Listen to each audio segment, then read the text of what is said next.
Sa araw na ito, binisita ng ating Chief PNP ang punong tanggapan ng ating mga magigiting na mga tanod baybayin ng Pilipinas. At kahit man malakas ang pagbuhos ng ulan, ay naging mainit pa rin ang pagtanggap ng Philippine Coast Guard sa kanilang panauhing pandangal.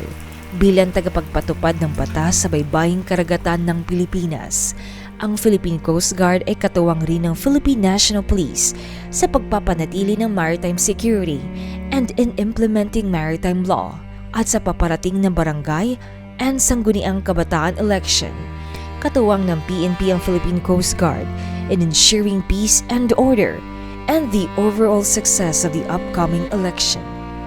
Kaya naman pinagtitibay ng ating humble servant ang koordinisasyon ng PNP at ng PCG, pati na rin ng iba pang ahensya ng gobyerno para mas mapaghandaan pa ang nalalapit na halalan. Ang pagtatagpong ito ay isa lamang patunay na mahalaga din na mapagtibay ang ugnayan ng kapulisan at iba pang ahensya ng gobyerno. You know, the PNP and the Philippine Coast Guard are enjoying the long history of friendship. Yung umbilical cord namin iisa, nagkakabit yan.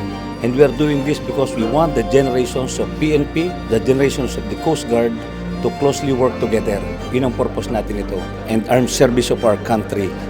Kailangan na meron tayong magandang ugnayan.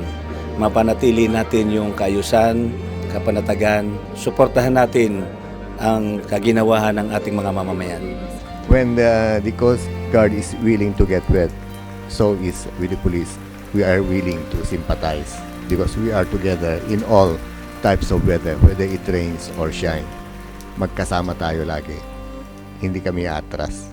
Ang Philippine National Police ay kaagapan nyo at kasama nyo kahit saan man. Basta importante ay tayo nagkakaisa, nagkakaintindihan.